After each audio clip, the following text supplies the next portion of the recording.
Welcome back, pool fans, to the second match in the first round. This match between Jeffrey DeLuna and Mario He. We are Mad Apple Extreme at Jason Shaw's Pool Halls, US 1 Billiards in Connecticut. I'm here in the comedy box with Kendall Quickfire Cook. And who do we have for this match, Kendall? All right. What's the question? Yeah, all right. Jeffrey DeLuna from the... Did you say that already? I thought I'd just get you in there. Yeah, good work. Jeffrey DeLuna, Mario He. Looking forward to this match. I think it's going to be great. Both champions. So we got the We've got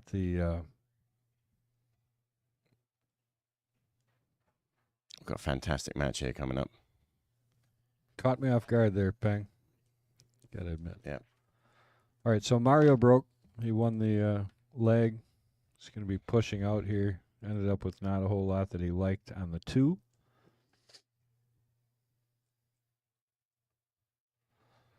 And I've always been a fan of Jeffrey DeLuna's style. A super powerful stroke. They call him the Bull, right? Jeffrey DeLuna the Bull playing against Mario the Panda He from Austria.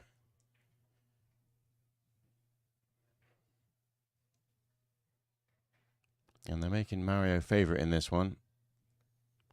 Just waiting on the table 4. The arena tables are maybe just a bit tight together, so a little bit of patience for these guys here and there. And they did spread these tables apart for this tournament. They took out 2 tables and gave them a little bit more space. What a great job they did in the whole of everything, just getting this thing ready. They replaced all the tables right before the tournament here. All right, Jeff, trying to get him hooked up. Looks like he gave him the edge of the ball. Might be close. He may have to come off that side rail.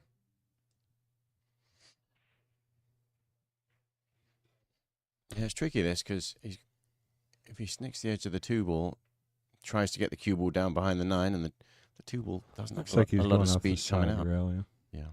So he's going to try and hit the backside of the 2, leave it up around the 9 would be the whole. Oh, what a fantastic shot. He may have given the window, but just to get the 2 ball accurately past the 9 ball, he's got to feel that he's a little unlucky there because really Jeffrey's got a good chance to bury this one.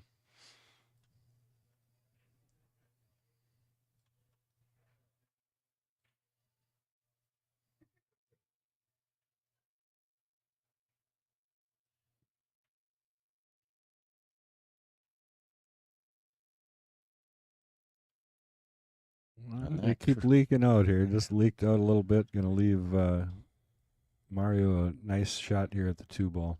And open opportunity for sure.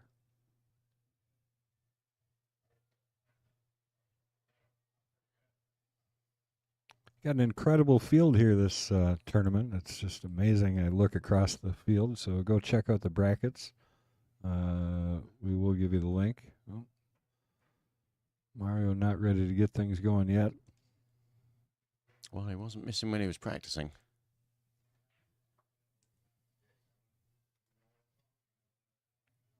Yeah, you see David Alcady there on your screen.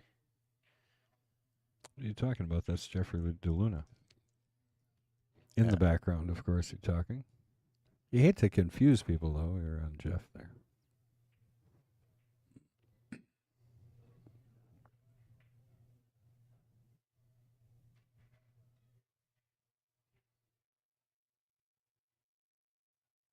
Well, now he might have gave one up. This one's going to hang right out in front of that side pocket for Mario.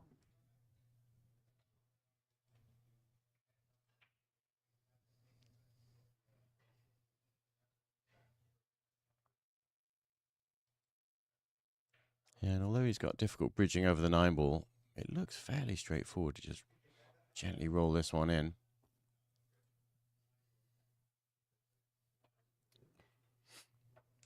It's a slightly thin, narrow angle into the pocket.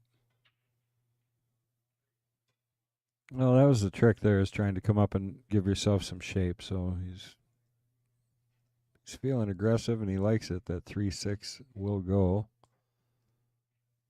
But we'll have to see. I think he's going to play safe on this one. Oh, it went it's straight in. past. Wow. Can't even tell our own angle. So good shot there. Worked it out. And everything else looks pretty open at this point. So I should have taken my ruler to that overhead shot there. See if that ball goes.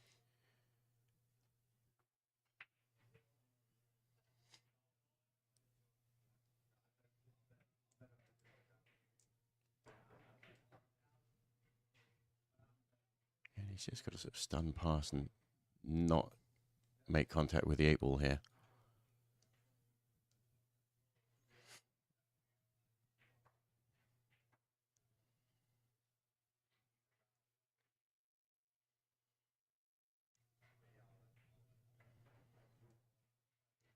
just missing the edge perfectly. A little long. Yeah, this brand new cloth is playing quickly.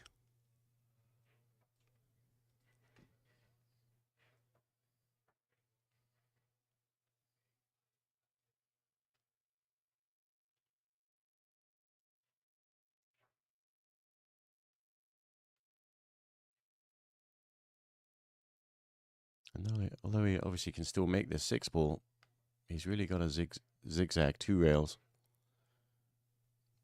And he's trying to decide. I don't think he can hit it slow enough to hold it. So yeah, I think you're right. He's trying to decide whether he's going to get on the short side of the 7 ball, which is what he has played.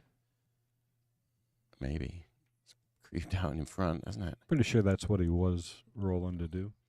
Just a little bit more spin, and he would have been good there.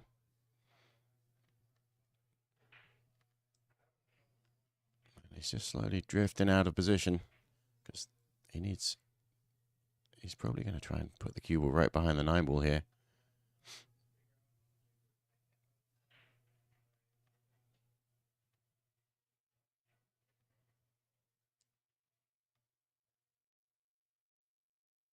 And when you do that, if he does like that or not, it doesn't look like he likes it, but got to make sure that the 7's not hanging in front of the pocket too. So he's going. Safety coming here. He's going to try and sneak him in behind that 8 ball. Just a little bit of a spin shot over. Oh, that was really good. Great shot there. Yeah.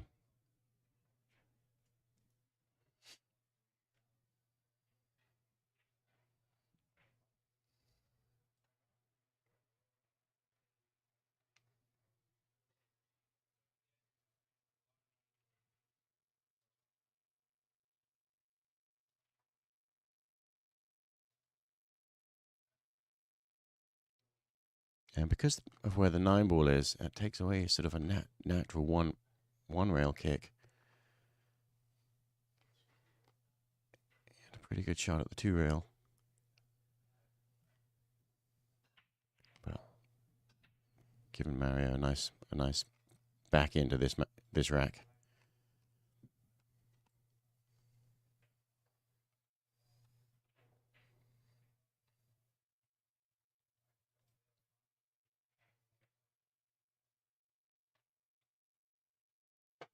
Well, I don't want to get too straight here. I guess he's still got an angle.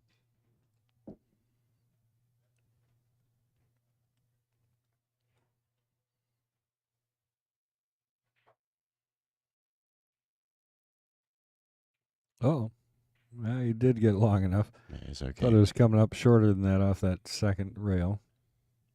He's sitting perfect.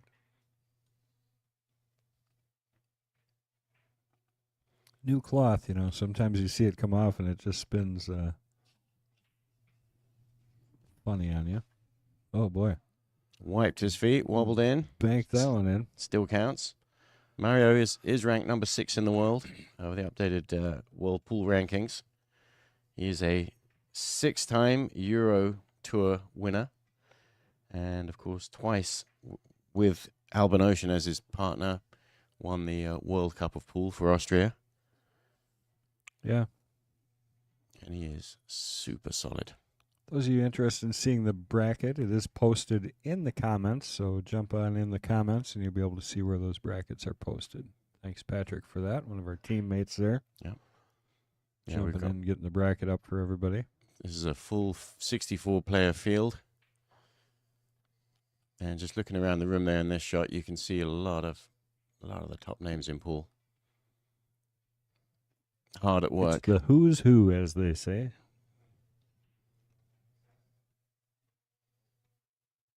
Out there earning a living.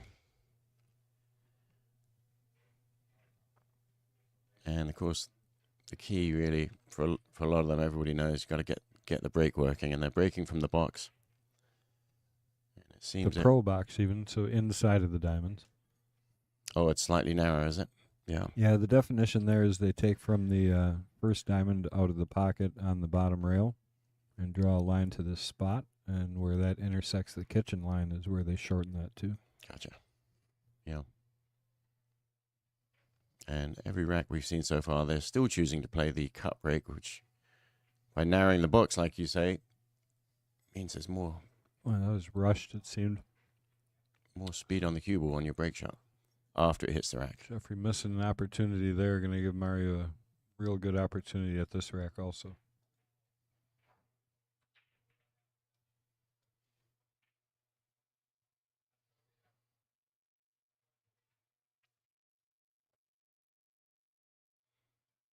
Yeah, and he's got the balls nicely laid out here.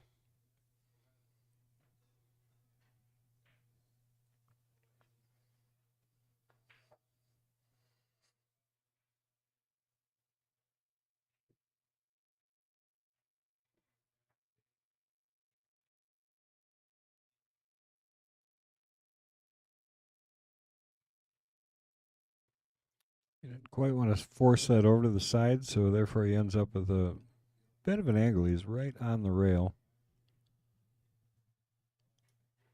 He's got a big pocket there with the 5. You can do just about anything you'd like with this shot, confidently. Yeah, and although he's on the rail there, he can still get to the lower part of the ball.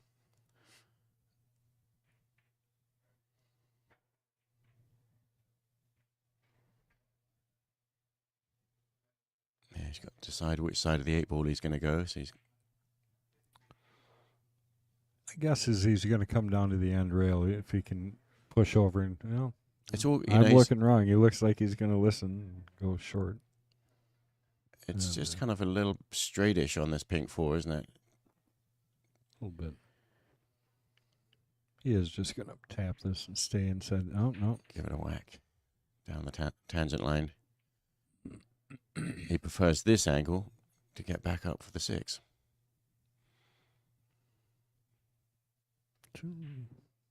Stays inside of those 2 balls to avoid it. And pretty straight.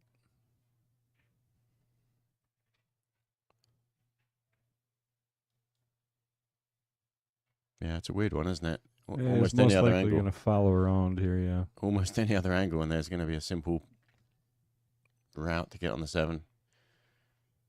He might even consider drawing past the 7. I think he's just going to follow two rails around. I think he's got to force it a little bit, but. And with that 9 ball there, you can get yourself in trouble. If you can't get that high. I don't think. No, you're right. He's going to draw round the 7 ball. No, straight over. Cheat the pocket. Stun up.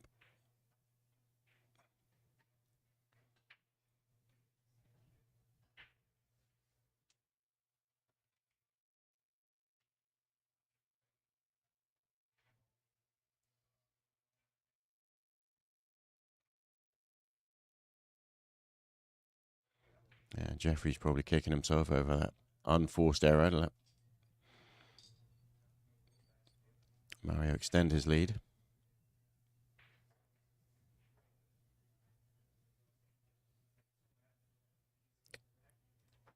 Making that one look easy. He's going to jump out to a 2-0 lead with this 9 ball.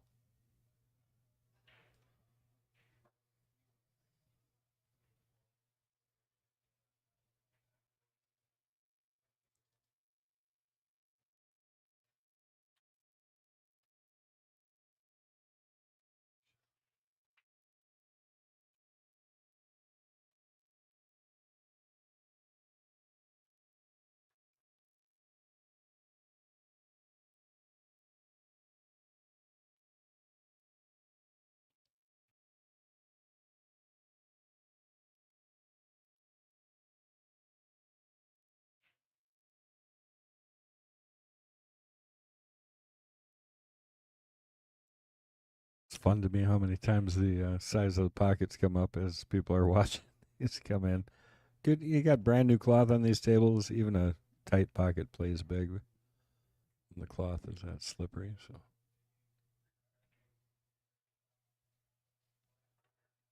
Well, we've seen a couple of balls wobbled already. You're saying that they go in. People are commenting that they're going in too easy. Well, they're just asking the size of the pocket. Yeah. They are 4 3/8. Jason said they're 4 3/8 inch pockets. Take it easy on the bald comments. Everybody in this room has hair except for me. Somebody asked if it was a requirement that all the refs were bald. That way they don't drop hair on the table. All right, Mario to break, up 2-0.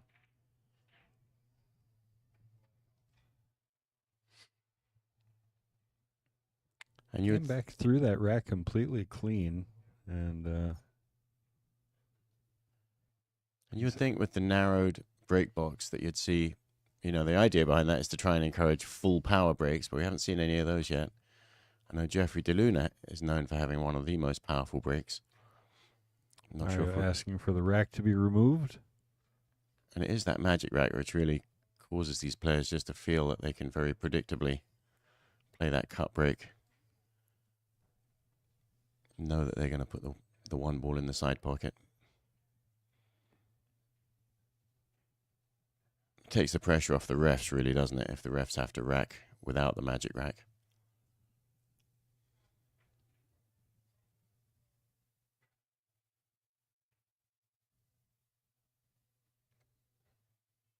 And he is going to go for this combination here. He's not, is he? Yeah, straight in. Got us again.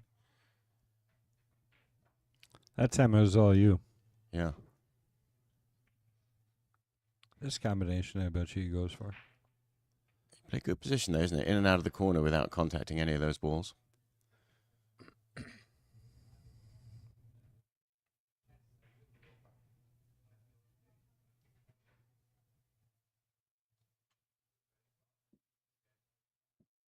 Just trying to determine how far he'd like to come off that second rail. He's going to come off the 3, and he wants to find that angle for the 4. Yeah. Because he's got to come around the 6 to get back up table for the 5.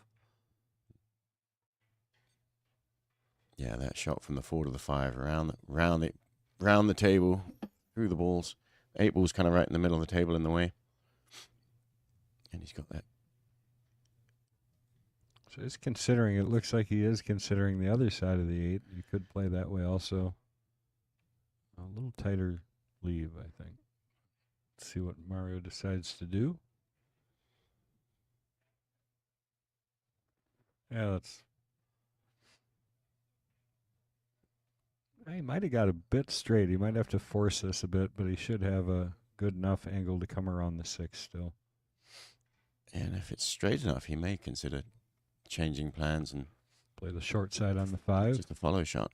Well, draw, or maybe just draw a shot straight back and over. It's interesting. Now, I don't believe he wanted to do that.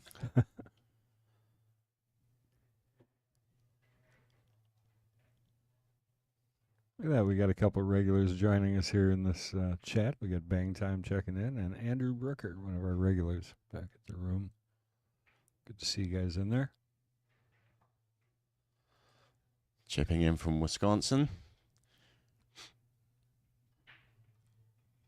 All right. DeLuna needs to,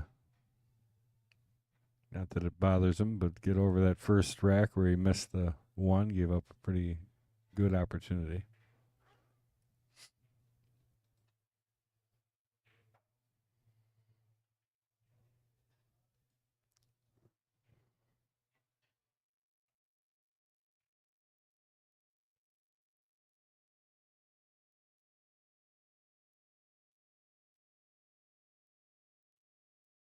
There we go. Jeffrey finishes that off, puts a score on the board. He's not going to let Mario get ahead too much. A little stroke practice here, trying to get Must not be feeling quite right. Yeah, I'm curious to know if he's going to follow suit, play the cut break like everyone else. This event is at US 1 Billiards in Connecticut, and it is Jason Shaw's pool room. Should say Jason R. Shaw's.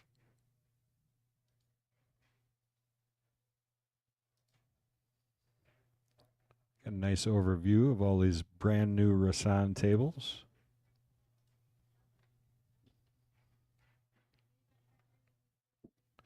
Must be waiting on a racker.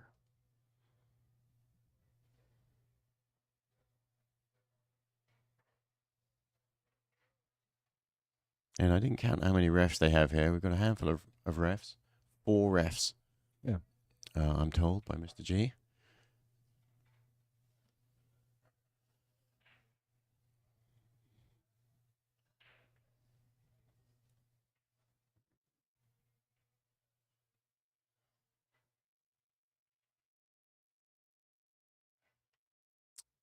Chris G here. Yeah, it's one of the stipulations that a referee will rack on all 4 of the arena tables Okay. throughout the whole tournament. So you have 1 ref on all 4? Correct. All right. Equal chance to get a good or a bad rack, I guess, at that point. Yeah. Consistent.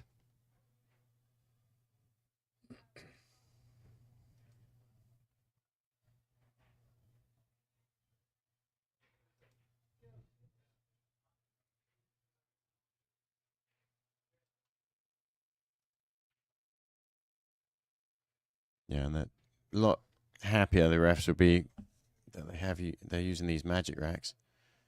And I know in some of these tournaments they've even without the magic rack, the players are not allowed to check the refs' racks. But the magic racks, of course, lead to more consistency and predictable breaks. Well, we saw in our first match, we had, jeez, my brain. Carlo Biado. There you go. Thank you. Was consistently making the 1 ball in the side pocket.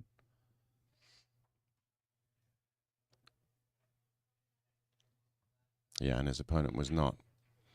And that led to a one-sided score. Okay, looks like we possibly... are we still waiting on the rack? Is that... Yeah. Must have been all 4 tables at the same time finishing it out. Well, the referee's standing right there, chit-chatting with Jeffrey DeLuna.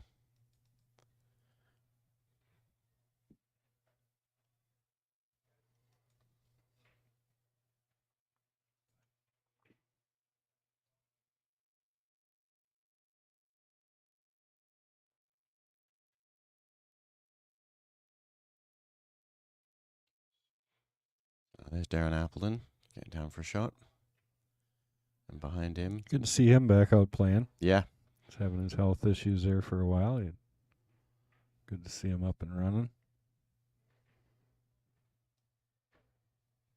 There, we finally got a racker on our table. So DeLuna going to be breaking, and the score right now is 2-1. We've got Mario in the lead. Mario with that scratch in the side pocket. Didn't like the 2 rail leaves, so he decided to try something different. Ended up straight in the side. And Jeffrey to break.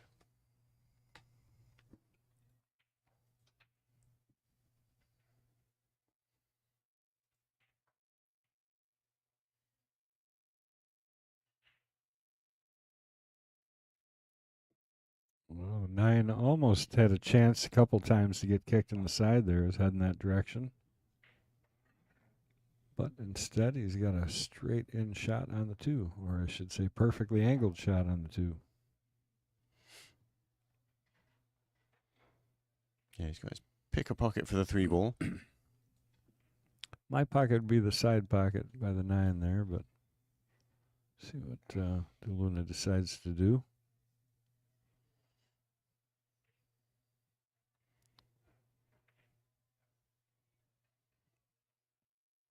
It's kind of on the rail, so you might want to try and go forward a bit more.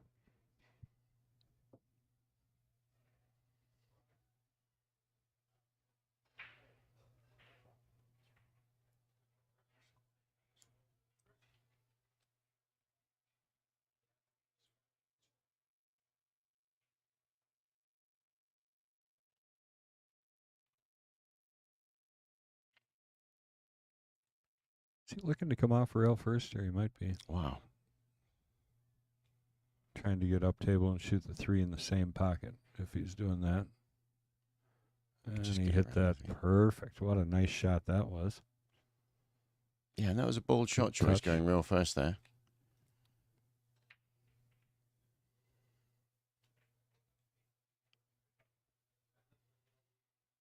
He's looking good here. Looking real positive to tie things up. Gotta choose a good angle on the 5 ball to get back on the 6. I think he's just going to draw back a bit. Be my guess.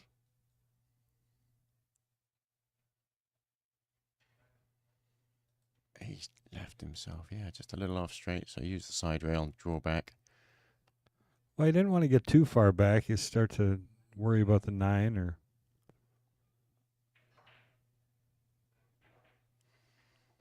Oh, wow. Oof. That's unbelievable.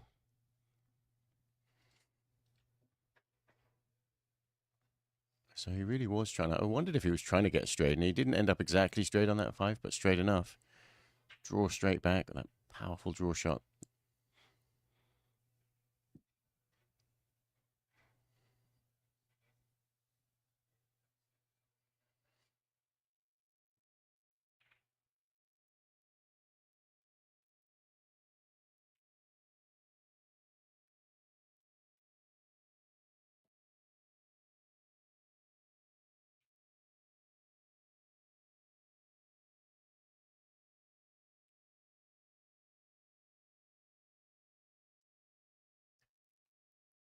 Luna puts it down and 2-2, race to 9.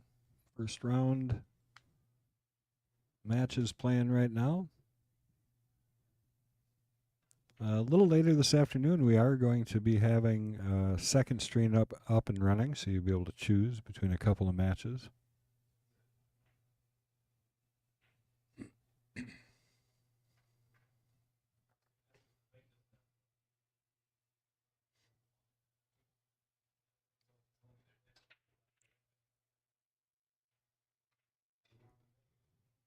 But yeah, we're not gonna end up seeing Jeffrey's full power break because that cut breaker is just working so well under these conditions. I don't know that you see too many of the pros with the Magic Rack full power break anymore. I mean, I think it's kind of changed it.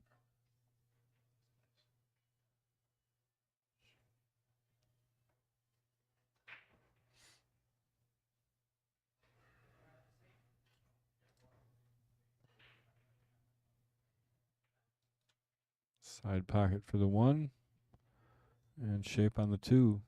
The 5 ball might be in trouble there. I can't quite tell if it's snuggled up against that 7. It looks like it did. Yeah. So he's got one problem ball here. He's going to try and work out. Probably like coming 2 rails around off the 3 if he can get the angle for it. Tap it out and set for the 4 on the side. And the 5 does have a pocket in the other side pocket. Yeah, If it's you can true get, too. if you can Yeah. get behind it.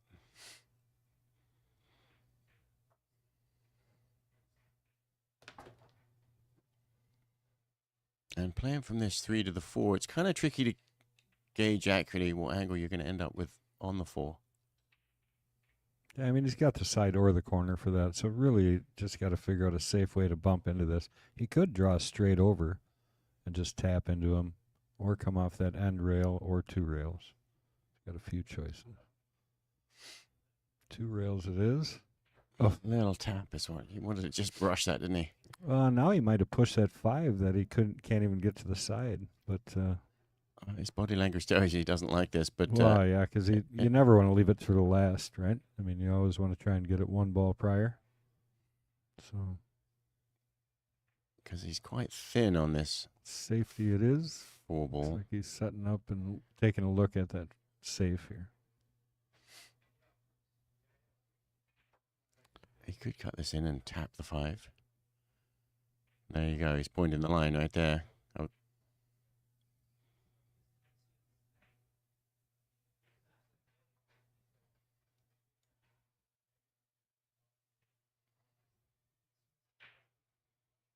There we go. Beautiful shot.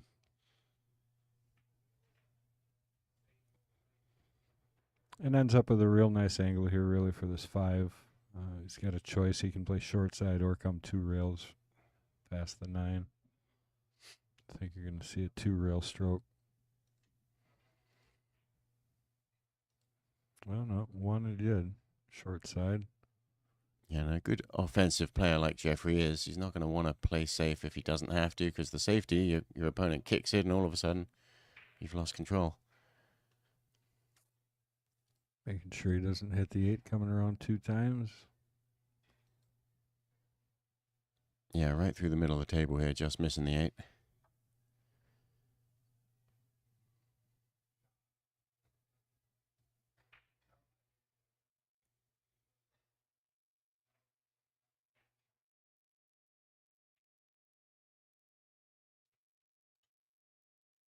It's off the rail, perfect little angle.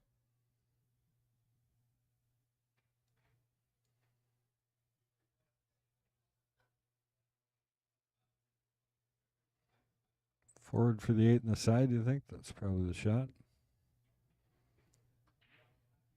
Great angle to just stun. Well, maybe forward again here. He might have to go.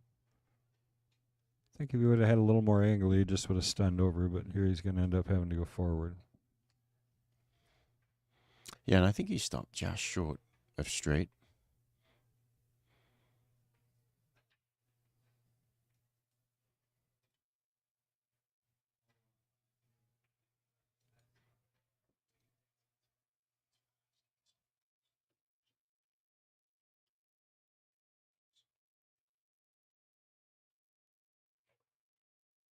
Jeffrey takes the lead with the break and run.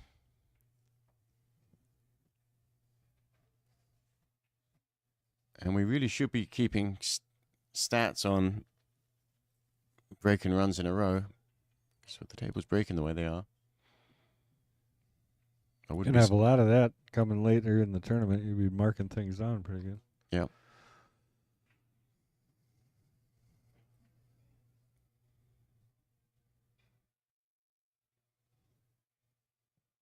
Yeah, world-class talent here. I mean, this whole tournament, you look around the room, and it's just, like I said, the who's who of pool in this room right now.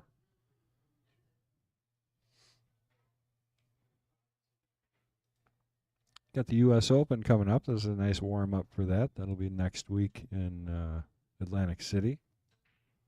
Actually, a couple days after this tournament starts. So.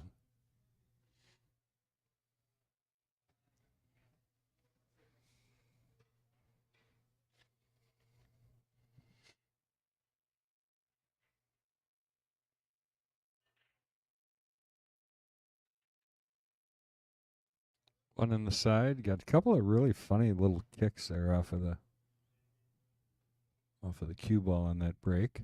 And he ends up dead behind that 7 ball.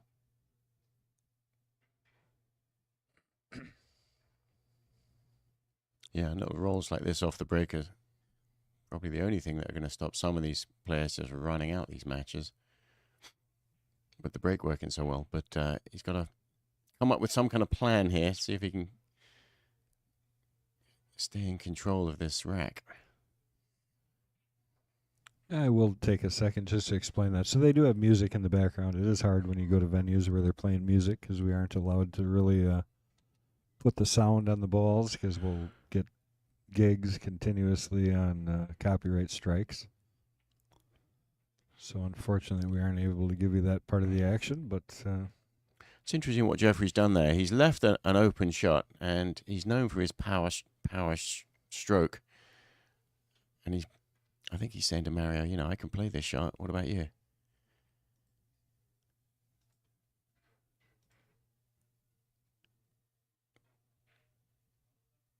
And there we go. That's exactly what Jeffrey was thinking. Oh, how's that? Side pocket. And a tiny wave of his hand to say sorry, but no. he's hooked anyway, so. I think he actually was That's- probably telling the cue ball to stop. Hold on. I got this. But yeah, he is behind the 4. The billiards gods equalized themselves on that shot.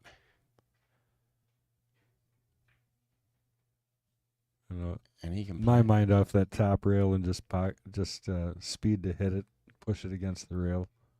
You're not necessarily going to hook him, but you're not going to leave him an offensive shot either. Yeah, if you catch it too thick, it all falls apart.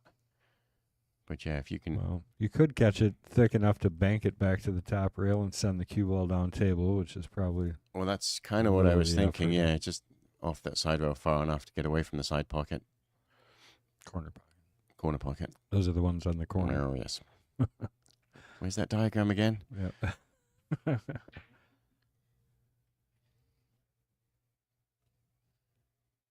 And it might actually be a slight bendy masse shot to get around the edge of the 4 to hit the right spot on the rail. Maybe. And looks like he's going to go straight. Difficult to predict exactly how thick you're going to hit this 3 ball. Well, they do call him pros for a reason. Well, yeah, he did double kiss into it. He's going to get a little lucky here. I think it's going to sneak behind the 7. Got a bit of a roll.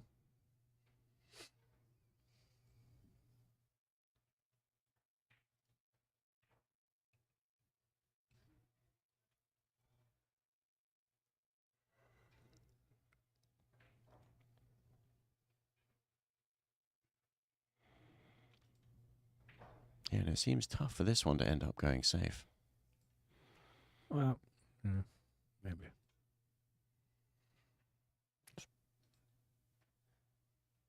He's hoping that one's stuck because it definitely came off the rail, leaving Mario shot here.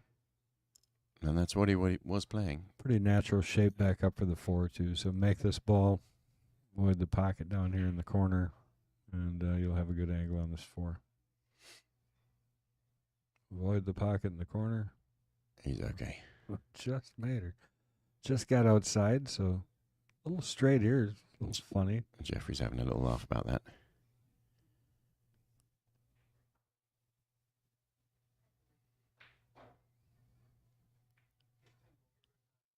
Yeah, I tell you, I was going to say, he's just a bit straight on this. You can't really get control. Be nice to be able to get up table a bit, but I think he's just going to have to settle for a little longer shot on this 5.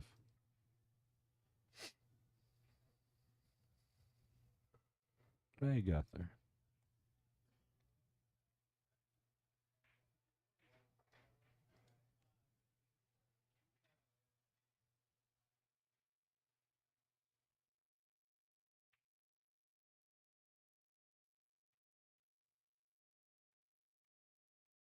Should we put a graphic up because we get asked so many times? Just 4 3/8 inch pockets. We'll just put a graphic up in the corner. 4 3/8. What size pocket? I'm pretty sure it's 4 3/8.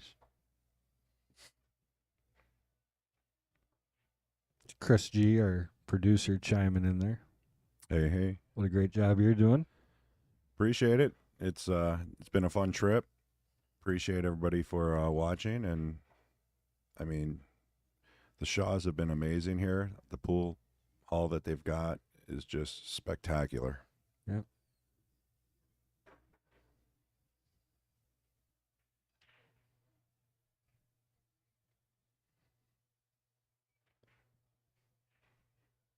Mario going to take advantage, tie things up at 3 in this race to 9.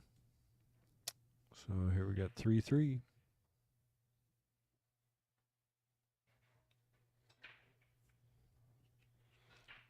And I've noticed that the refs are cleaning the balls every time before they rack, or clean the cue ball with his little microfiber cloth. Yeah, we were talking about this before. That they obviously aren't using it because they're using the magic rack. But if you take a look down there, these new Rassan tables, they actually fall into the rack. You have a plate underneath there that you pick the entire rack with the balls up, then slide the rack off with all the balls in there. So It's like playing the lottery. You could probably bet on that, see if they fall into place in the right order. Yeah.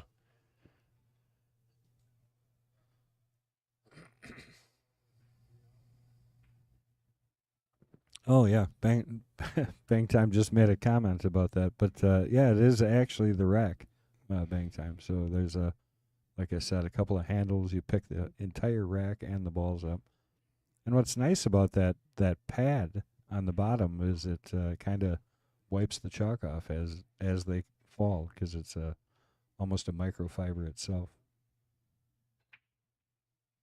But neat design.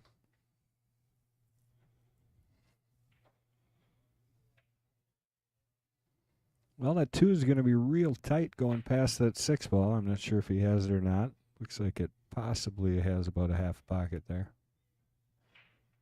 This is the one that fools us all the time, so it probably goes straight in.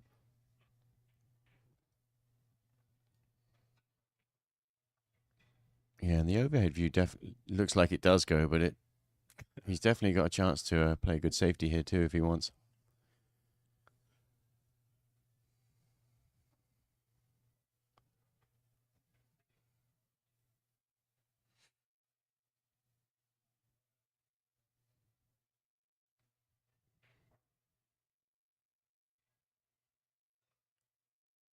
Because the shot on the 2 doesn't really get him on the 3. Yeah, so opting for the safe. Really That nice hit. That was beautiful. Pretty shot there.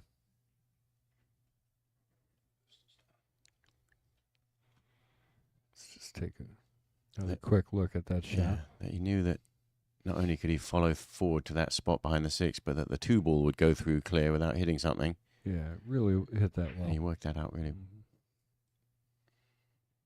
And he's got so tight on this 6 ball. That cuts out, one rail kick for Jeffrey. Or does it? Well, he's looking at the point that can get to, and then he's got to make his adjustment from there. So his natural point is there. You're going to see him just spin this ball. Some left-hand spin. Yeah, a lot of left-hand spin.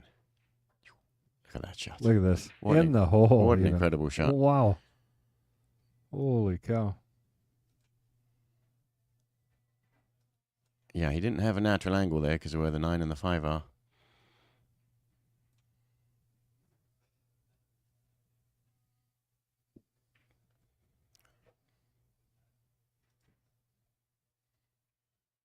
Yeah, Really pretty shot. Speed was perfect. Gives a little fist pump, Jeffrey, after that ball went in. And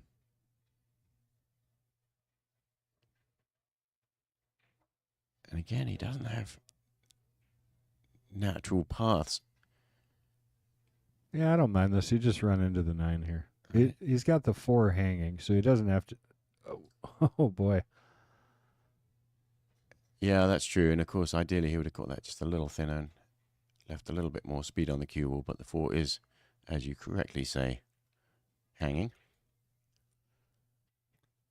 This one I think is trickier than the last one, honestly. I don't know if you got to settle or if you actually try and draw this ball out. He's going to jack the cue and draw. And if you're going to pick anyone for this shot, it would be him. Uh-oh. Well, that's what happens if you don't hit it as straight as you think. Well, it's amazing what happens when you jack up like that. It is really hard to keep center ball. And on that shot, it's crucial that he hit center ball.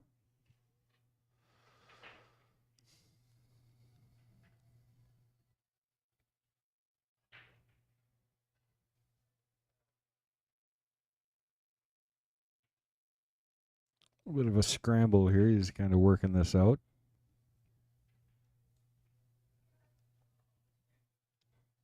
Yeah, and again, his next ball after that, the 6 is not too far from the pocket.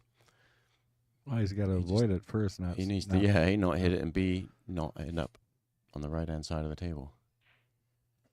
No problem. Or hooked behind For the anything. 7. How are you coming out? Sneak past the 7, and he is looking good. This game's so easy. They make it look easy. It's a great shot.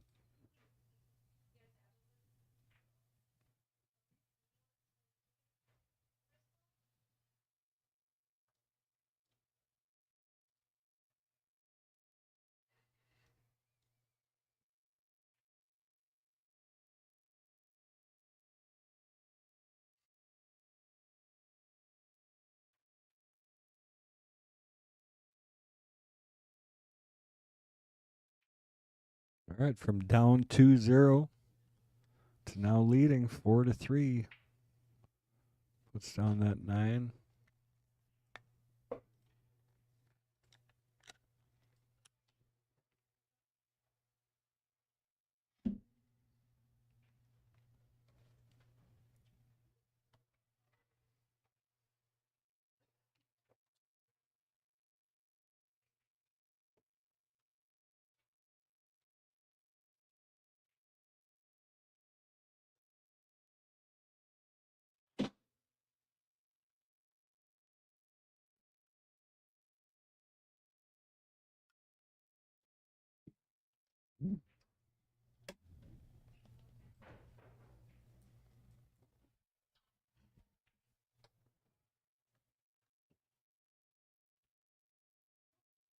Yeah, I see how this is going to go already. You're going to plug in your phone, collapse the entire stream.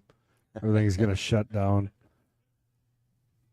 Just wanted to look up a little update on some of the other matches. That's right. Most people, they plug their phone in at night. That way they don't have to do that during the day. Okay, here we are. So, completed matches already. David Alcady beat John Francisco 9-0.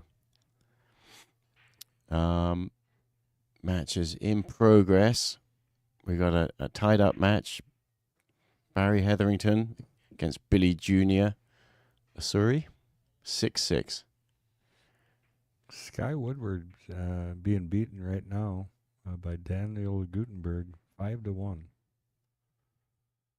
It's a match of interest. Had a couple of people saying Sky is winning this event. I saw those in the comments a few times.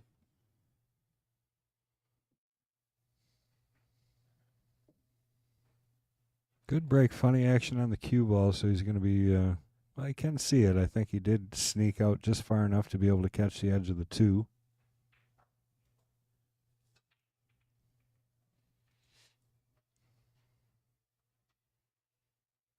Yep, Carlo and Raga both won their matches first round.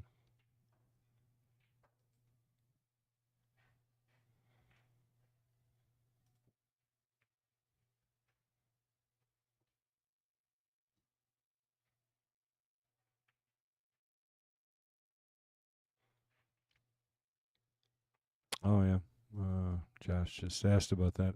We really don't know. We haven't been watching that match, but yeah, my guess is he's probably been stuck in his chair in that match.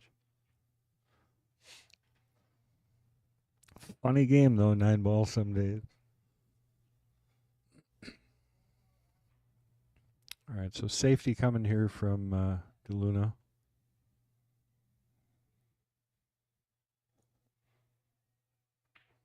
Is there a way to get the cue ball behind the 6 here on this shot? I honestly think he's going to run down table and come back, almost like you're shooting the 2-6. The concern would be making the 2-6. Yeah, see, he's trying to come down here for the 3. He wants to use that 6 ball to stop. And bring the cue ball back up table to where he is, you're saying? Well, I'm glad you asked there, Bo. Bo, we definitely have a delay on the side camera on purpose. We call it a continuous instant replay. So if you're okay. Well, that's going to work.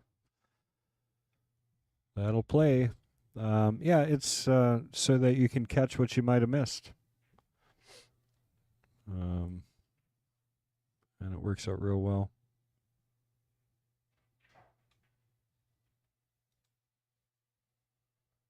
Obviously, that's only in our dual view, but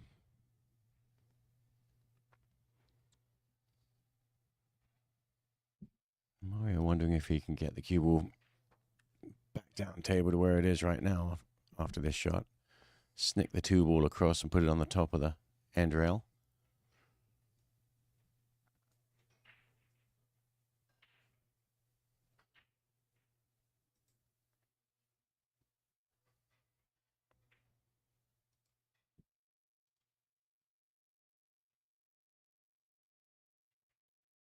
He's going to end up making the 3 ball and getting the cue ball down table. Now, if he's lucky, he ends up hitting that window, which obviously he was trying to hook him on.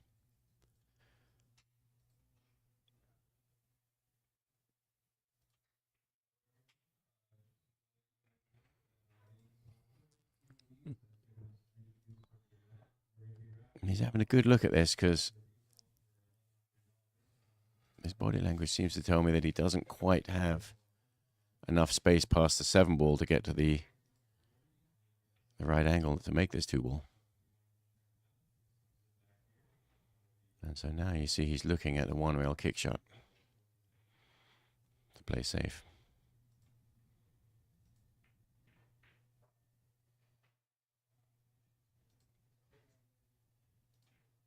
He's not going to really like that shot, though. It doesn't look like easy to get safe.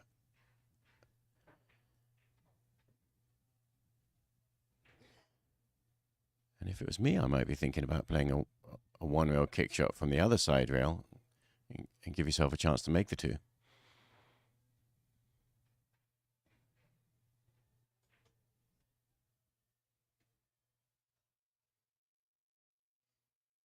Yeah, for that to go safe, it has to hit it just right. Yeah, that was That's tough there. That was... He could have played the kick off the other side rail and actually made the 2 ball.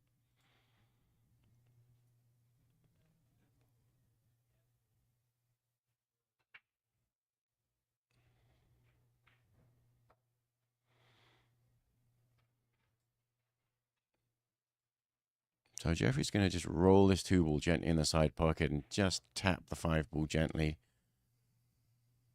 Leave the cue ball down there close to where the 5 ball is. He was just trying to decide if he really wants to do Whether- anything with that ball or if he just wants to play for the shape. Yeah, and he's looking, maybe that 5 ball does go. If the 5 ball has a pocket and it doesn't need to get broken, then he's not going to. He just wants to shoot the 2 and get a nice angle on that 4 ball where he can control the cue ball path back down table for the 5. And he's definitely looking at it. So the 5 ball does go past the 9 into the corner pocket, past the 6, and that means he doesn't have to break it here.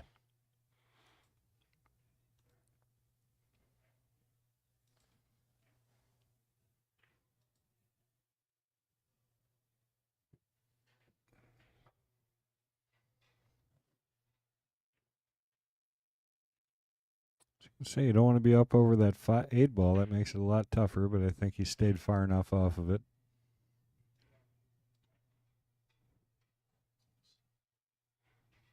Yeah, and this makes this shot that much tougher, doesn't it? Holding the cue ball with this angle, with difficult bridging over the 8. It's natural if you weren't bridging over the 8 like you were. It's a pretty natural shot. Came out okay, though. He's got, I think, he's I sitting. think Mario can cut this ball in the side pocket and whip the cue ball around the table.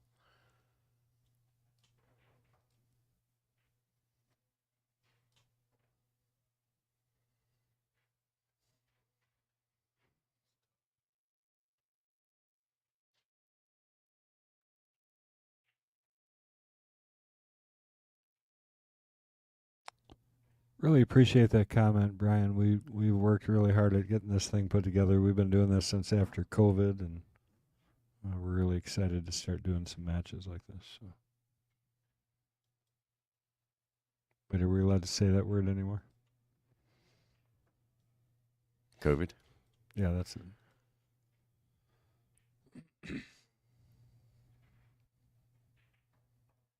Yeah, Mario got a little bit lucky there. The 5 ball ended up behind the 6.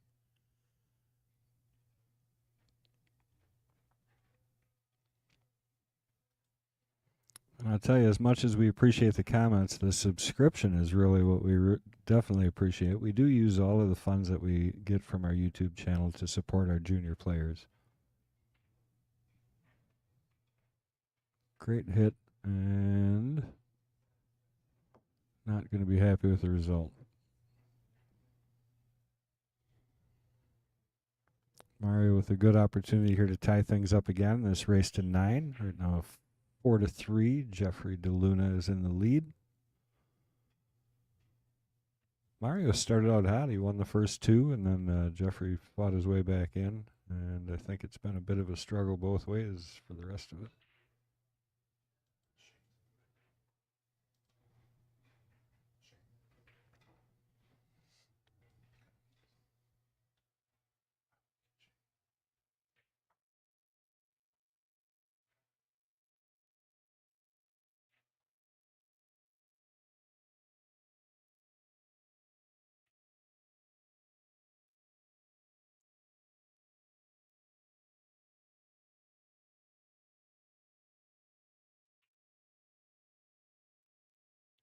Did he get short side here on this, maybe? Yeah, he is. Short side 6 ball. Couldn't hit it much better.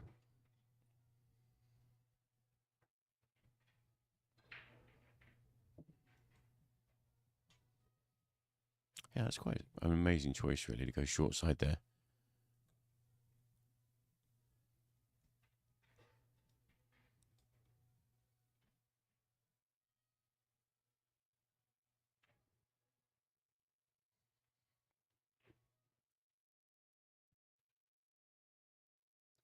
The link to the brackets is pinned to the top of the chat, so you can go ahead and take a look at that. Oh, I'm sorry. That's if you're watching on Mad Apple Extreme's YouTube. If you are on Matchroom, I don't know that they have it pinned. They may, but otherwise jump over to our YouTube channel and it's pinned there.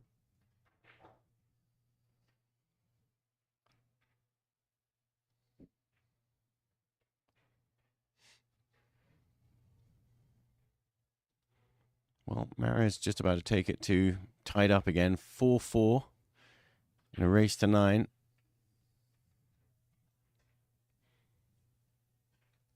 You know, and either one of these players, if you talk about the short list of who you think's going to end up winning this tournament, both of these guys are probably on the list. I think the whole field is on the list, isn't it?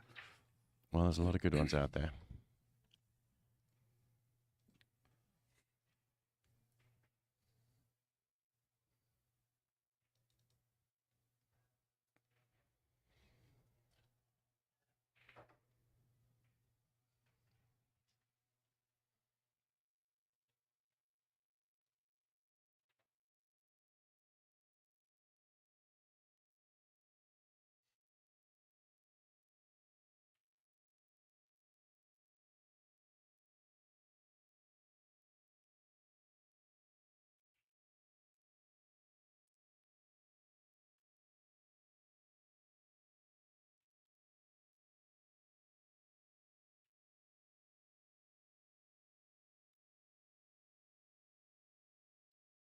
Nine ball coming a little bit close to banking cross side there, but didn't quite get there.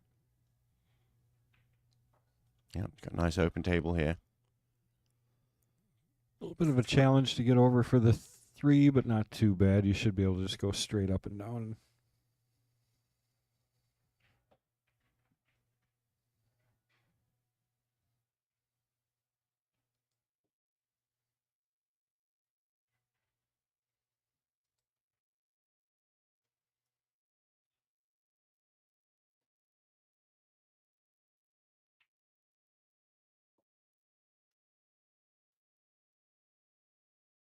Uh-oh. Did try and come straight up and down, catch that 3, but he didn't quite get the 2 to go.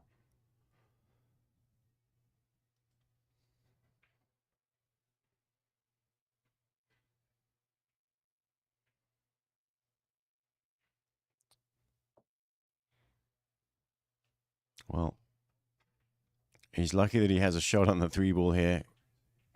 not happy about the fact that he just chipped the 4-ball into a safe position, which means this shot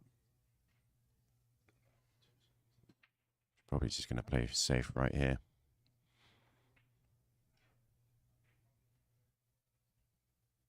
Yeah, it's not casino carpet.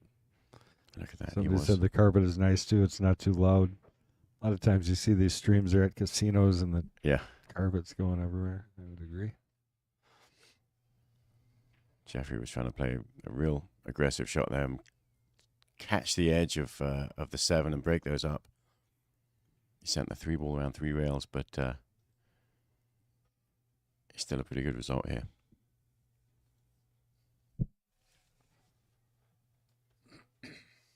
That's a great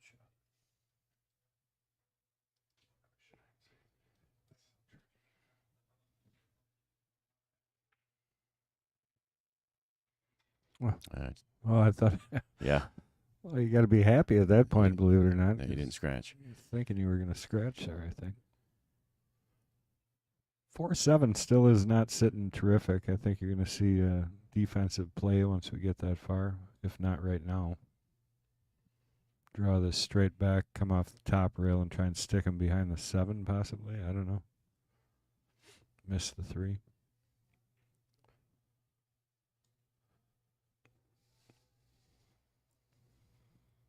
I can't tell for sure if he's actually got an angle to pound this 3-ball in and actually draw back and play some kind of break. I don't think, from there it looks like he's on the wrong side of straight. He just has not looked comfortable this whole match, to be honest. He's stretching, practicing his stroke. He really, you can tell there's something not quite feeling right for him. Breathe out. Big puff of air there. A drop of sweat rolling down his brow.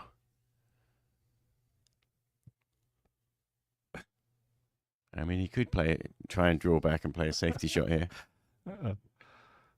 I think that's what he's looking at. I mean, I don't know. Maybe you make that and just bank the 4. I don't know what you do. Well, yeah, he could play a stop shot right there and bank the 4. But it sure looks like if you're gonna play the safety on the 4 instead of the 3, well, that's not gonna work. I don't think. All the way around, yeah. Well, there you go.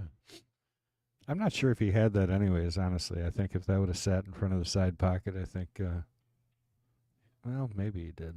It was tight either way. Yeah, the cue ball wasn't quite right how he wanted it.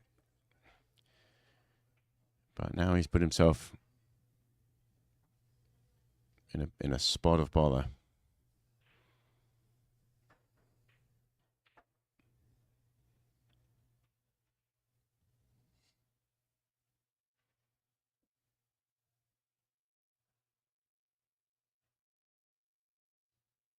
Just going to thin snick this, leave the 4-ball right there. Probably wanted to catch the 5-ball on the other side of the 5. Nice touch, though. I mean, good speed to get right down here on the rail, get as much distance between the 2 as you can. Yeah, if he'd caught the 5 on the other side, it would have got redirected and it would have been a snooker. Home run, yeah. Yeah. And Mario does have an offensive shot here if he wants to make it. I think he's just going to roll. I think play like it's going to play the 8, but don't, and then just leave the cue ball roll up. You know, let the 4 sneak out along on the backside of the 8 and out. Yeah, it's a real touchy shot, that. Trying to play a soft rolling safety here from that distance.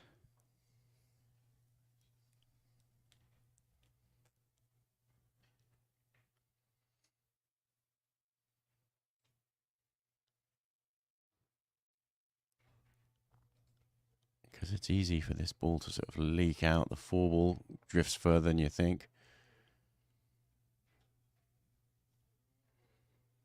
Like he would be, really controlling the cue ball to be frozen on the 7, and he did that to perfection. That's the shot right there. This gets tough here, too. Got him just deep enough that it's tough to hit that 4 off a 1 rail for sure. You'd have to spin it back, so I think you're going to see a 2-rail kick.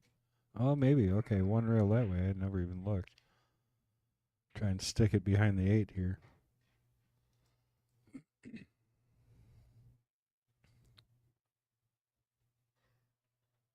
Yeah, and there is also a natural scratch here if he catches this 4-ball fairly well and sends the cue ball straight into the pocket. Time to stretch. Let's reach here. Yeah, this shot is fraught with danger.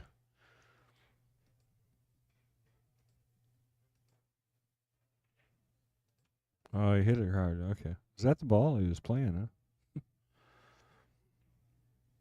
Well, that's not good, is it, Jeffrey? Not going to like it.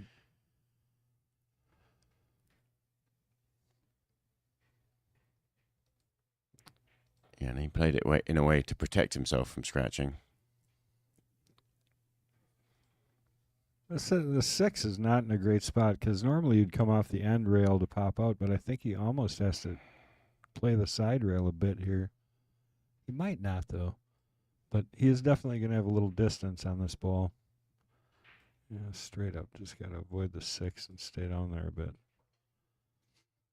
Yeah. Perfect. Yeah, speed. He knew that he could do that without bringing the 7-ball into play.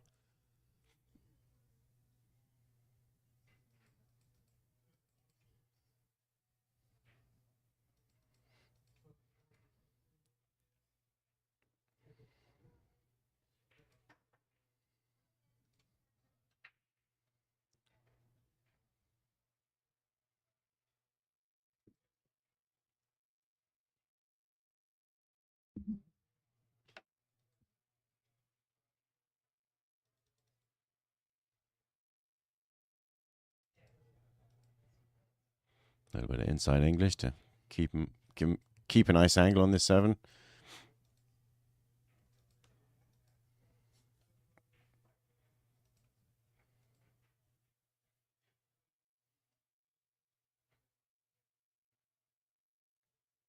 All right, Mario looking to take the lead for the first time since the first 2 games.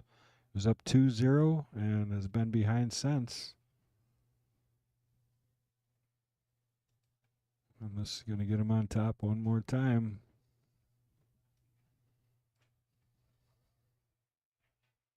And he just crosses the halfway point in this match. Quick clean of the cue ball.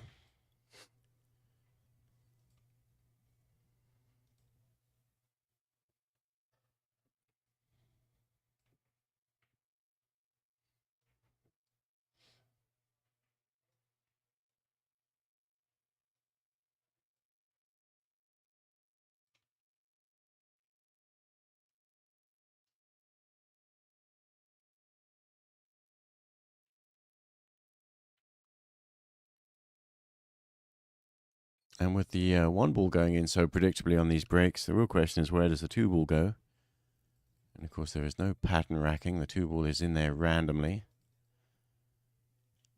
particularly when the ref is racking. Are the players racking for themselves on the other tables? No, it's referee rack. Yeah, all We of got them are. 4 racks or 4 refs going throughout, and there's that 1 ball on the side. Is he going to get a leave? Just sneaks out around the 9, so good looking table here. Yeah, it doesn't get much better than that. No. Got a definite Just got to figure out. outrunning here. Yeah, just got to figure out, looking ahead to the pink ball. Yeah, between the 5 Which and the window? 6, I think, right? It's the window. Because either one you pick, it brings the 3rd ball into play.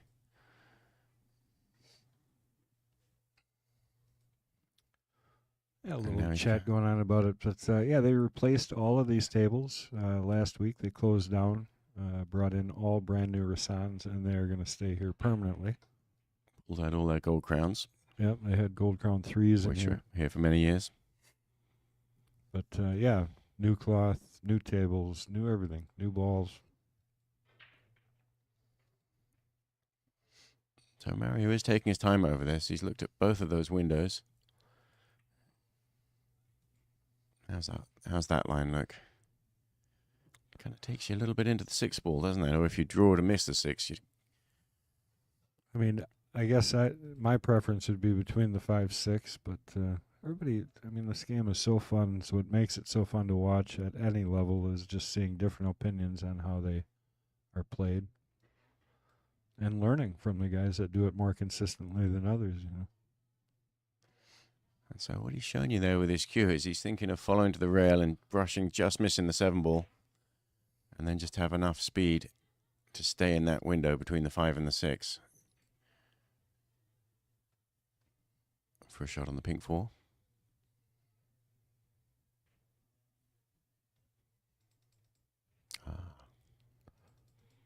Came in there added nice, some spin actually, and added a couple more rails. A little fortunate not to catch the edge of the 5. He might have gotten in trouble, but he ended up perfect, so can't fault him. Yeah, and the 5 goes nicely in the side, so yeah, just nice he little doesn't roll have to do forward.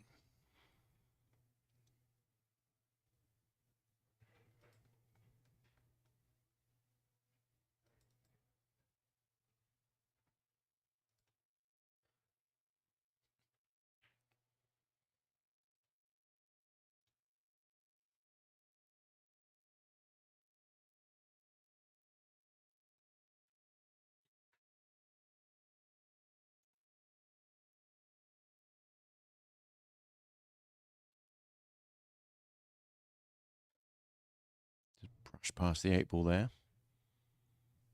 Decided he didn't want to play the 5 in the side.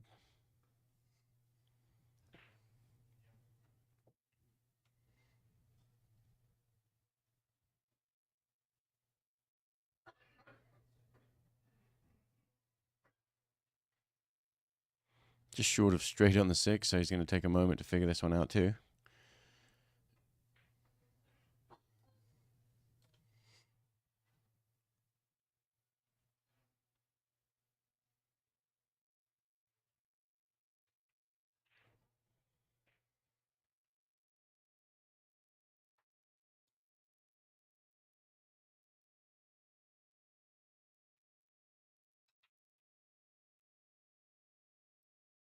Good shot, isn't it, to get straight on the 7.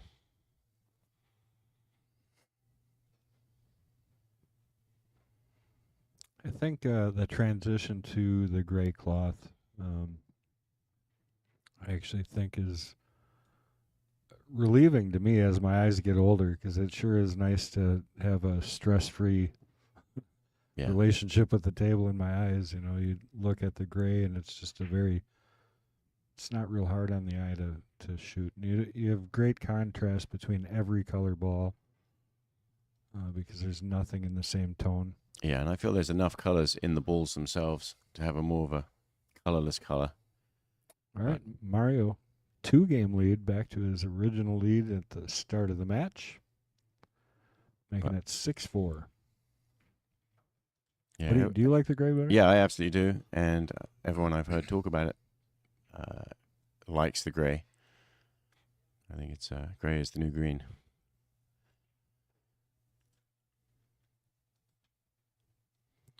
I've heard no complaints at all about these tables, really. I mean, and I think Matchroom now it's gray on all of their tournaments. Is that correct? Oh yeah, yeah. I think I don't know about the qualifiers because those are going to be around different rooms, so it's hard to say. I know that our room we're switching to the gray. The next time we recover, everything will go to the gray, sharp gray cloth. So a little update on some of the matches. Moritz Neuhausen from Germany beat Sullivan Clark from Australia, 9-3. David Alcady won his match, 9-0 against John Francisco.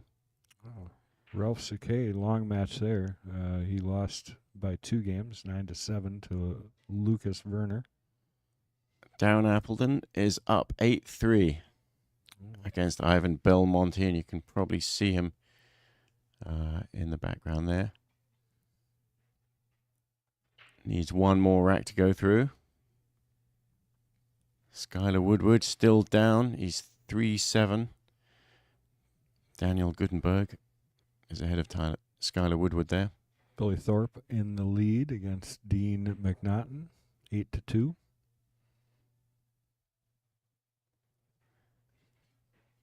And their match is scheduled coming up.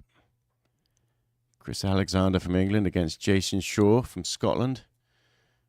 Of course, he's the home boy here in his own pool hall in Connecticut. Lee Van Corteza will be coming up. Shane Van Boening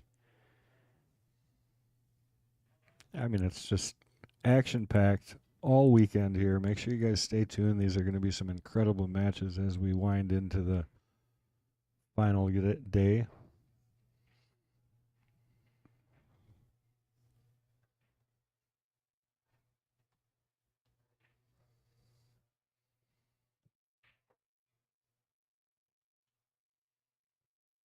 Little player break here, I think. DeLuna wanted a break for a second. Yeah. And it looks like Darren Appleton, who's in the background there, sitting down waiting for his opponent to break, but his opponent's taking a little time out there. This obviously is not the Jeffrey DeLuna Mario He match right here, even though we got their score up underneath it.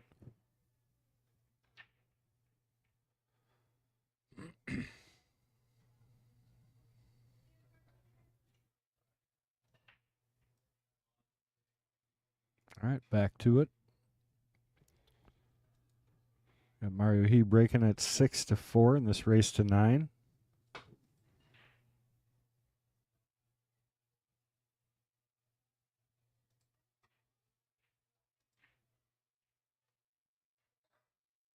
Two ball goes safe.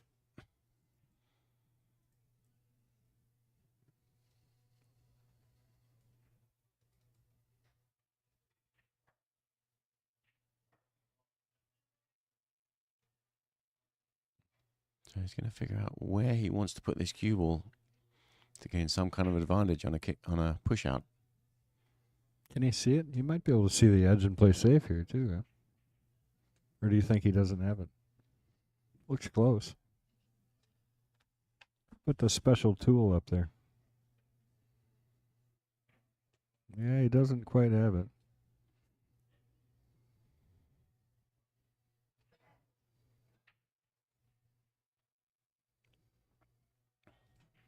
Yeah, and he doesn't have any easy kick shot. He's going to play a push out here, but the question is, where are you going to put Jeffrey DeLuna that you don't give him an advantage?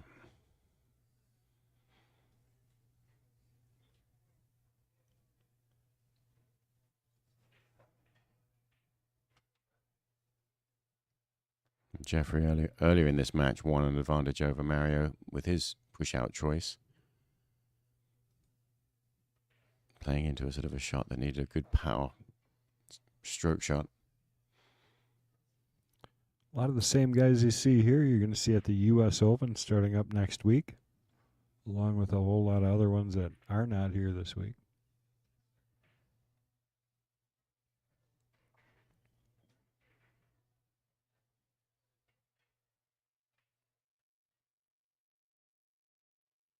Yeah, and it's nice that Jason saw that opportunity to put this tournament there while all the pros are in town. So he's just tapped the cue ball a few millimeters over to be able to, I don't know if he's played to catch the edge of the two or at least give him enough to play a kick behind the two ball type shot. And if he does have that, he'll be playing it. The problem is when you play it, the two ball, if it runs into the 3. I think he's going to try and just skin the edge of it off the rail first and bring the cue ball back down table. I mean, you're hitting it pretty hard, but... He said go ahead. Well, we're going to see what his plan was, unless his plan's already failed because he got it back. That could have been the plan, too. Well, that can't be the plan. He's going to show you the plan. I think it's what it was... well, not at that speed. Well... I think he was hoping DeLuna was going to want that shot. Jeffrey asked for the cue ball to be cleaned.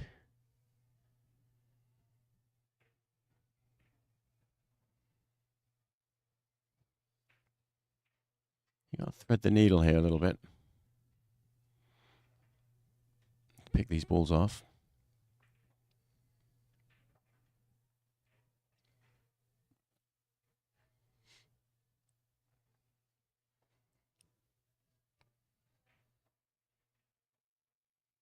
Careful.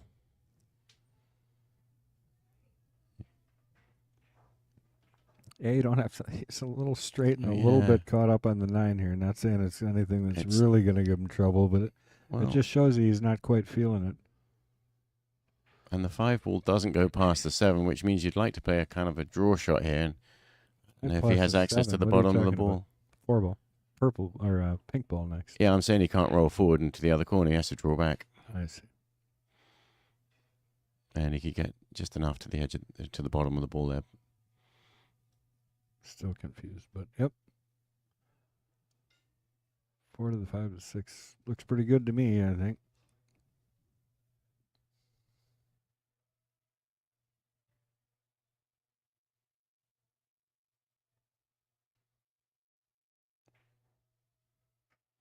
Something's catching Jeffrey's attention. I'm not sure what he's looking for the ref again.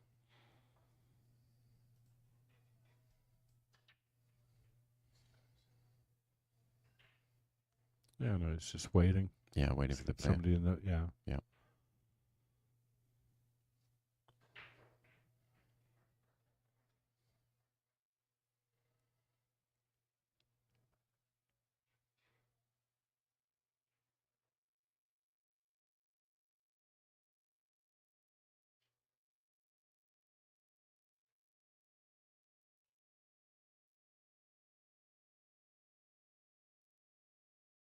This is probably going to be another one of Jeffrey's straight draw shots that he likes. I think high left here. Around it. Yep.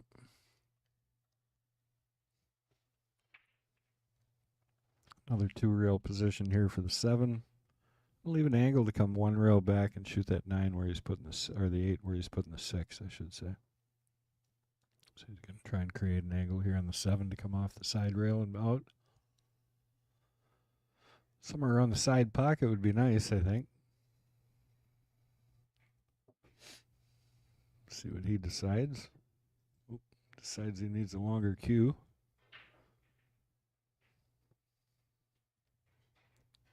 Tell you, it's amazing it took as long as it did for cue designers to design that, make it happen. I'm trying to remember. Was it Jacoby had that extension that was in the cue, and you just turn it, extend it, and it was a steel rod that would extend out and then lock back in.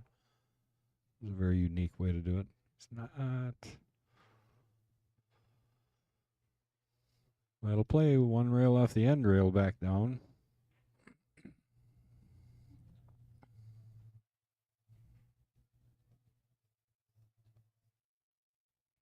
Yeah, I like that idea of having the extension inside the cue. Extendable. I'm actually planning on making my own cue that way next time. We'll find out if it affects the way it plays. Well, weighting wise, Yeah, I think a lot of the reason people don't do it is because here's your draw shot. They don't want their cue to be complex inside like that. Looks like he's going to avoid everything and just draw straight back. At least that's what he initially lined up on. And this is a right-handed shot for a left-handed player.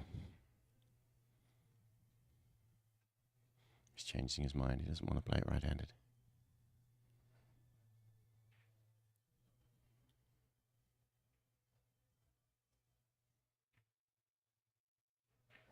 Yeah, nicely controlled with his opposite hand.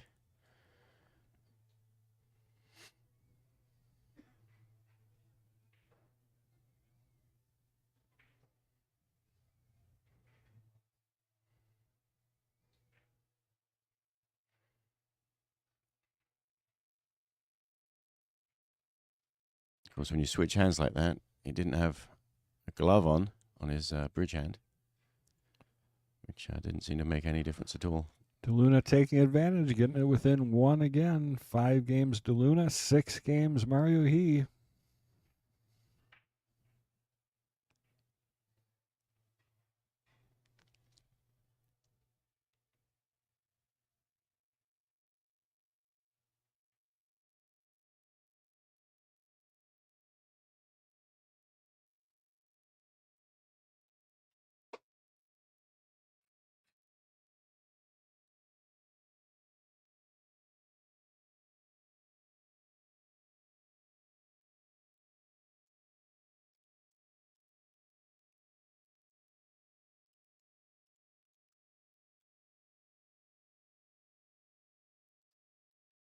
This is Chris G. I just want to take a second and thank everybody for hanging out with us. Chris G's our producer here. He's the guy giving you all these great angles and great shots on the stream. We got the easy work. We just get to sit there and watch the game. And Appreciate it. one ball side pocket. And Chris, you should commentate more. You've got that silky smooth commentary voice I've always felt, Mr. G. Much Well, better than mine. I will say one thing. They have the break figured out. Yeah. Oh, yeah. One in the side, cue ball back into the 9 almost every time. It's beautiful. Cut break. And that's really the reason that they limit the position of the cue ball with this break box, but it doesn't seem to be stopping these softer controlled breaks. And in fact, they're not even putting the cue ball all the way to the edge of the box, so they could go even narrower than that. The real question is, are you just going to pound this 2-ball in and whack the 6-ball and hope you come out for the 3? He's just got to go into this, really, doesn't he? And there you go. That's what happens. Oh, the 9-ball's in. Look at that. He puts his hand up in apology.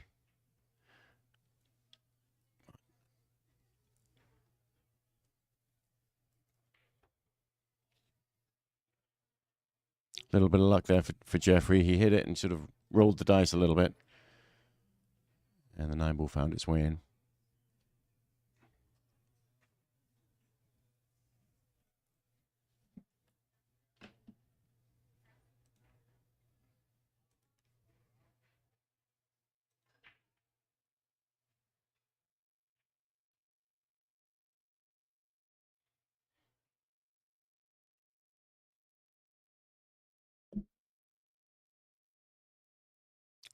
Jeffrey's practicing his stroke there with both hands. He obviously does play pretty well right-handed.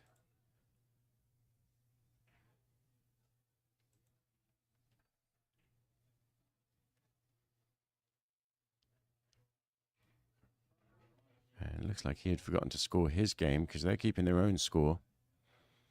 He just went over there and tapped it.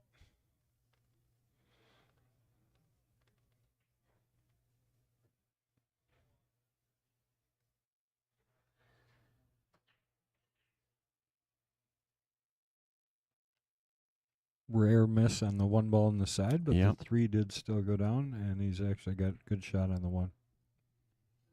Yeah, the 3-ball being the wing ball, the corner ball.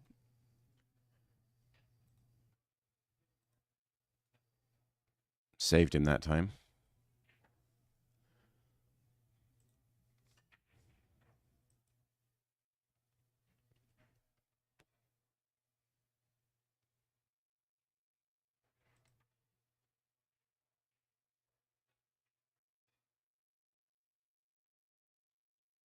That 1-ball sneaks past the 6. It's got a nice wide open table here.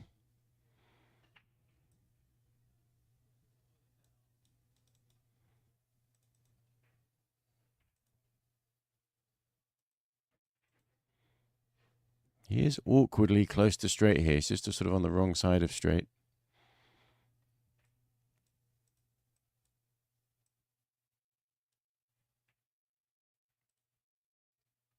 So yeah, what he's showing you there, he's just going to gently roll this ball forward and take a long shot on the 4.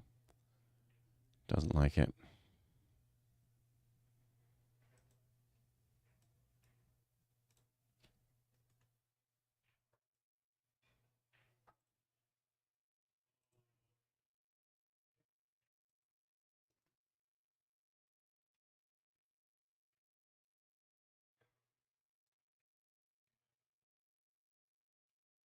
And there it looks like he's now considering giving it more speed and following forward 2 rails just to give him a wider angle on this shot on the pink 4. A little surprised he's not drawing back for the side pocket. I know you could get trouble with the 5, but as Yeah. much as he draws, I'm surprised to not That's- see him just draw short for that side pocket. That's scary though, yeah, just because of where the 5-ball is. Drawing towards No, I said draw. Drawing towards the that snooker hook zone. So he's going to stop and have a little think about it. It's definitely a crucial shot, especially 6-6 as it is right now. An opportunity to go into the lead again after being down a couple games again. A little bit of a fortunate shot. Yeah, absolutely. A turning moment in the match. If he gets out here or turns it back over to Mario.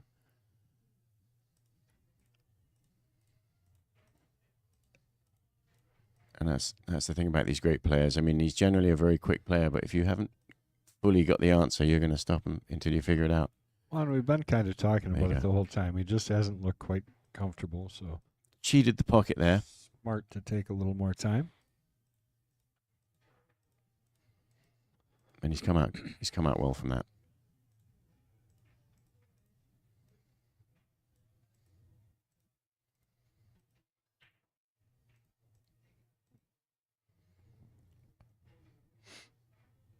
Back in control.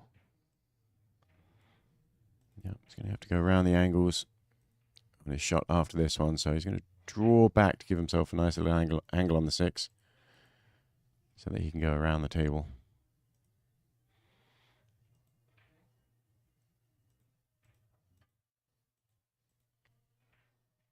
Right through the middle of the table.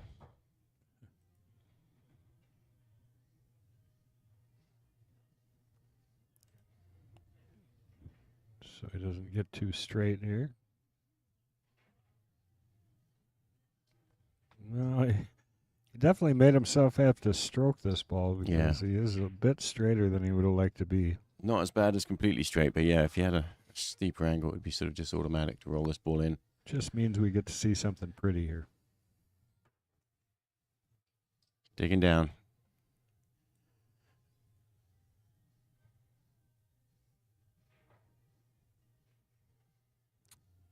Well struck ball there.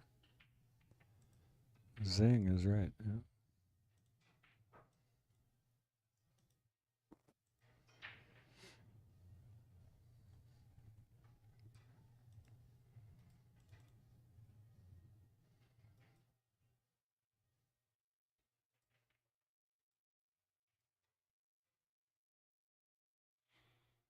Takes the lead at a critical moment. He just needs 2 more racks. He's 7-6 up against Mario He.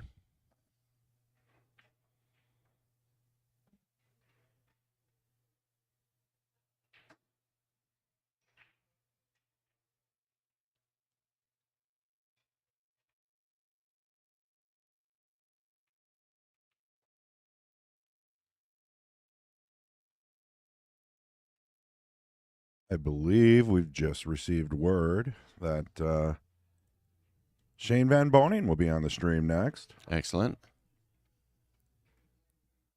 And who is he playing against? Lohosom.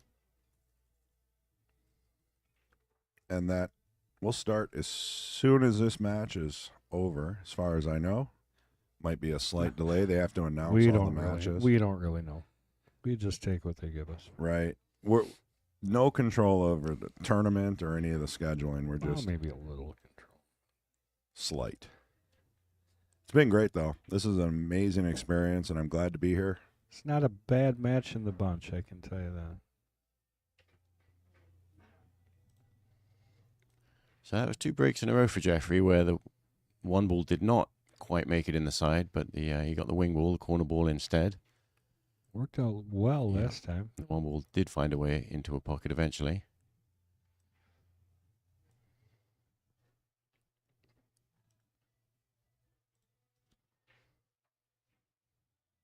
Jeffrey just waiting for this player on the other table.